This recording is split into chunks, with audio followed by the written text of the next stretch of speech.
At an even 271 pounds. Now this veteran pugilist has 17 wins, 23 losses, 2 draws with 8 big knockouts.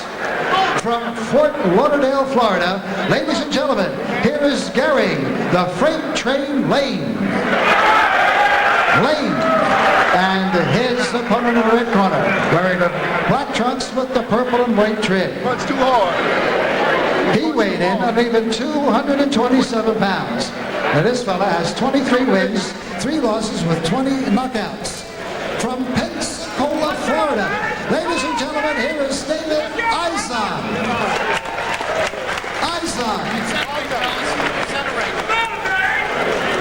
I received your instructions yesterday from the commission. You know what I expect out here. I've told you that shake hands now, come out boxing. So the instructions have been given, and David Izon and Garin Lane going at it. Garin Lane coming off a big career win for him, a victory over Melvin Foster, an upset win on July 30th. So less than a month ago, and there he is. But he weighed 254 for that, and he's up to 271 now. And David Izon with 3 straight victories coming in. I think if I'm Izon, I gotta throw a left hook to the belly just to see how strong it is. Just to see if you get your fist back. Exactly. But David Izon, that tremendous fight with Terrence Lewis back in June, a KO5, a bout that went back and forth. He's been prone to moments of explosions, good and bad. He was going to be involved in a split decision with David Tua before he was knocked out by him. Then came back and gained maybe a career-defining victory over Lou Savarese. Very big win for him. Then lost to Michael Grant behind that. So he's on the fringes trying to make some noise. But he's in a lot of tough fights. He is, and Izon has something you can't teach in the heavyweight division. Power is a good right hand. If he sits outside and tries to drop that right hand from a distance, I'd like to see how well he throws it. Because Lane told me, every division has a Garin Lane. Doesn't have a very good record, but you got to beat this kind of guy to move on. And Lane says, I don't even watch tapes anymore of my opponents because they get in the ring with me and they run away. Well, Izon right now is staying in front of him.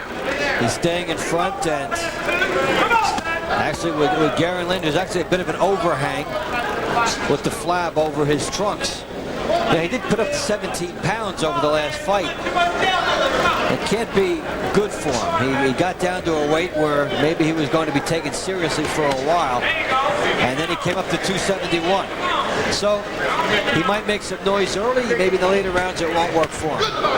He knows how to survive. He's been in with Ray Mercer, Riddick Bowe, Trevor Berbick, Larry Holmes. He's a tough guy, and you got to make him work, and you got to take the fight out of him. And Izon, with the power that he has, that's what he hopes to do. The body shots might be a telling shot right now. Izon trying to snap some shots to the body and stay out of harm's way. And Izon would also like to make Lane move around a lot in this ring, and from Izon's perspective, hope that Lane tires. Good shots here. Lane, on the other hand, should be just trying to lean on Izon just to try to get the girth off him. Make him work. And make it easier for Garin Lane if he can have it at tighter circumstances. Well, when he comes in at 271, you have a legitimate question as to how much he will fight tonight. So this is something that he'll have to answer. 5th round action. David Izon, Garin Lane, a seesaw battle it would seem. That Izon started out pretty well, and Garin Lane in rounds 3 and 4 has done his best work as we come into the second half of the bout now. Dave Bontempo and Tony Page from the Grand Casino in Tunica, Mississippi on Real Fights. Alton Murchison told Izon, don't leave it into the hands of the judges. That means a little more busier. Try some hard shots to the head. Especially in a fight like this where you could be perceived as not being the aggressor if the guy pushes you around, even if you're scoring well. If you get bullied around by a bigger guy, the judges may think that the bigger guy did the work. It's a lot of heavyweights, a lot of good heavyweights that weigh over 240 pounds. And I think Izon's strength is to stay outside, measure with that left hooks to the body and straight rights down the middle. But Izon can get hit with that uppercut if he stays inside. Izon more spirited here in round 5. He's got Lane backed up. That's not always where he wants him to be, but at least he's not being pushed around this time. Not many freight trains do back up.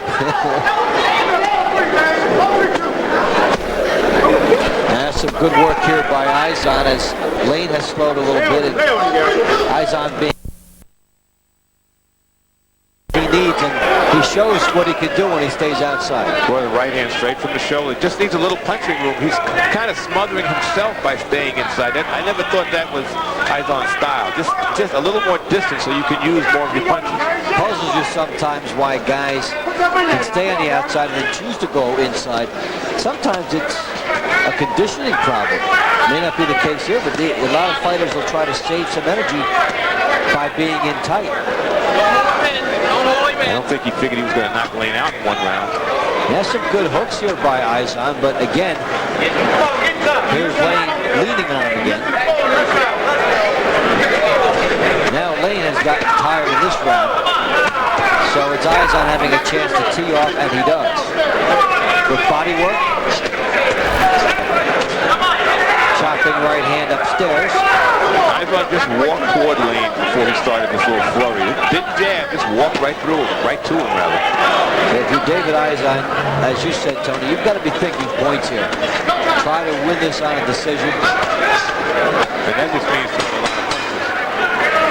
so this was a good round for David Izon. He had distance, he had intensity, and he had volume in round 5.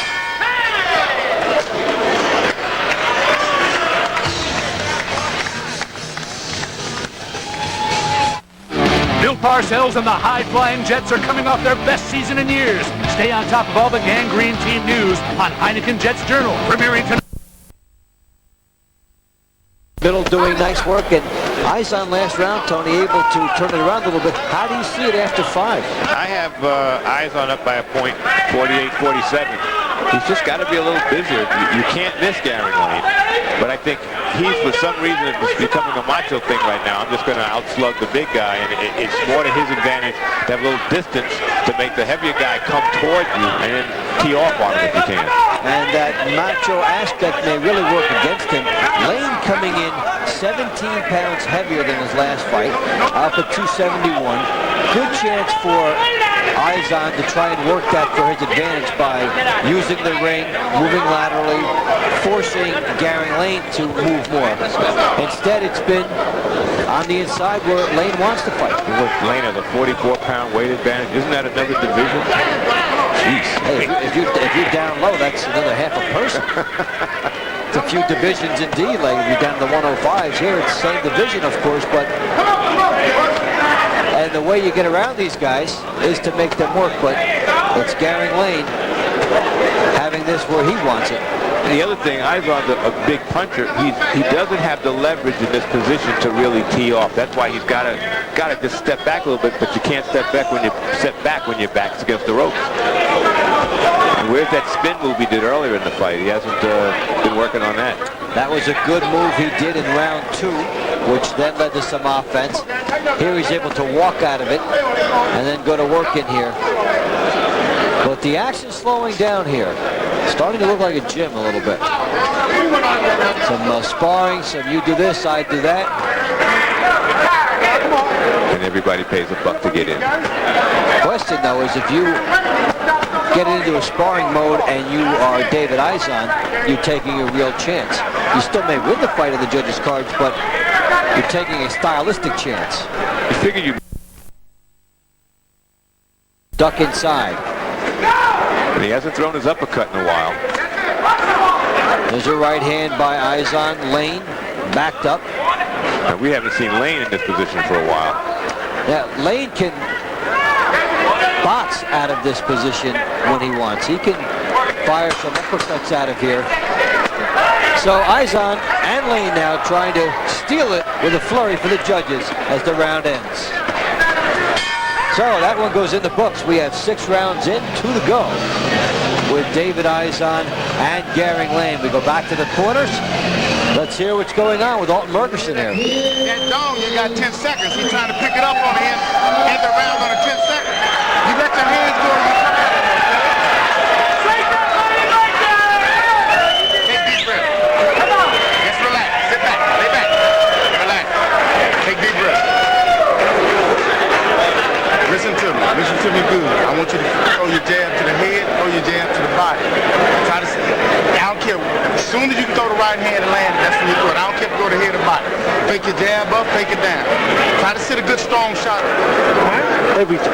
Hey, Gary, you can knock this guy out, man. You gotta be that boy. You can knock this guy out. Come on now. So here we are. That's Alton Murkerson Load up on that shot, man. in the corner of David Izon and Slim Robinson in the corner of the big man. A lot of experience. Slim in the corner of Garin Lane.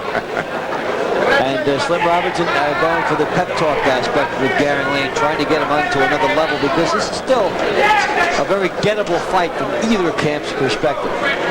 It's the old adage, who wants it more, but whoever that person is has to step up the offense, has to throw more meaningful punches. I worked the fight that Izon did in the Apollo where he blew out Lou Savarese. Seemed like he was a little faster back then. And as he told me, that was a long time ago. It wasn't that long. No, that's what he said. But maybe in your boxing aging process, Oh, yeah. it seems like a lot because the Grant fight came after that. That was right around the time of Tua. Which was that's when his stock went up, even in a loss. So, as Garin Lane applies the pressure on David Izon here, will we see the double jabs that Alton Murkerson asked for between rounds? It looks like he's just gone away. Sometimes a corner can come up with advice and a fighter goes in there and just does a totally different strategy, and that looks like it's happening to some degree here. It's almost like, I'm in here, I can see it different than you, so I'm not gonna do that. But he hasn't really established a jab. It's just rights to the belly. He's been digging a couple of rights to the side of Garin Lane's body. Now, David Izon can still win the fight doing everything he's been doing, which has been going to the body and crawling on the inside, etc. But he would have made it a lot easier for himself by sticking with the jab and by moving. Now, he showed a nice little angle a second ago where he was off to Garin Lane's right. Then he shifted back to come in front of him, and he's been punching ever since. Right hand there by Izon, and Garin Lane has slowed down. And he needs David Izon to come to him because he is not. The mountain is not going out to Muhammad this time. No, I don't think so. He's going to stay there, and if David Izon doesn't get in there, we will have a rest. I'm trying to figure out, you said Lane's slowing down. How could you tell? He didn't have that little creepy crawling out of the corner. He didn't have that acceleration stuff. But he was also staying back there and not coming after Izon. He wanted Izon to come right at him. And Izon, it seems like Izon is still trying to go to the head more than to the body. So Izon gets a little work done here. Garin Lane doing very little offensively. And we have one more round left in this contest. Homeowners, call Garden State Brick Base Windows and Exteriors and get a new house without having to move. That's right. Coming to its conclusion, Garin Lane in the purple trunks, 271 for this fight, 17 more than what had been a good win for him over Melvin Foster back in July. David Izon, who was almost out against Terrence Lewis and then came back, did get a guy here that will not slug as much power-wise, but he's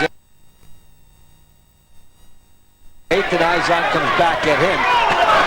Izon lands some good right hands to the head and to the belly of Lane. Good chopping stuff here by Izon.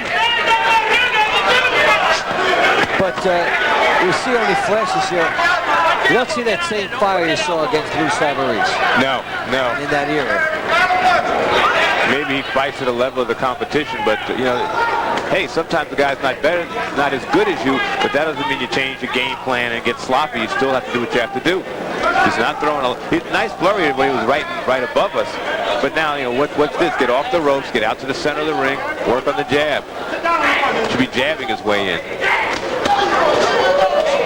With Garin Lane, you know pretty much what you're going to get. A guy will be there in front of you, leaning on you, and it would be a threat once in a while to steal one, as he was able to get that win over Foster. But a guy, for the most part, you've got to beat.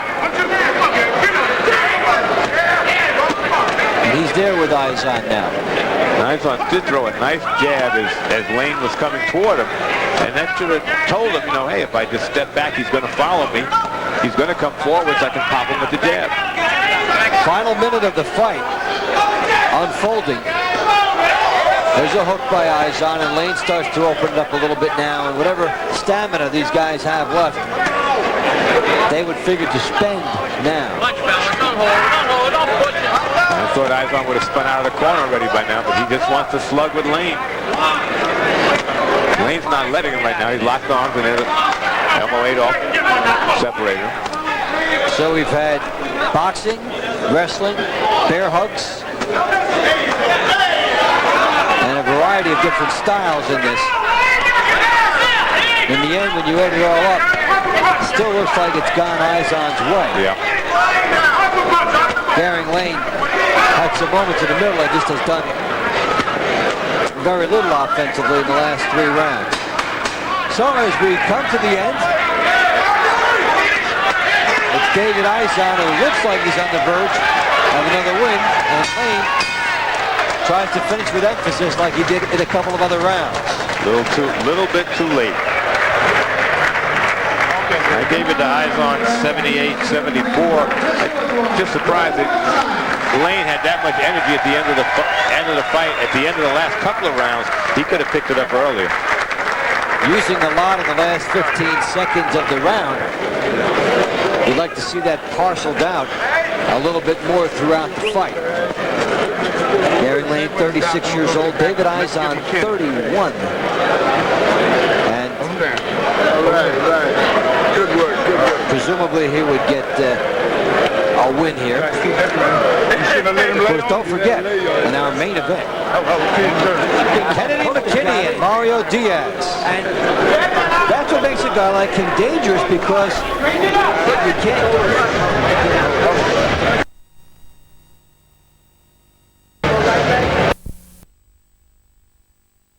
Mississippi. I've got the scoring, and here it is. Judge C.D. Jenkins scores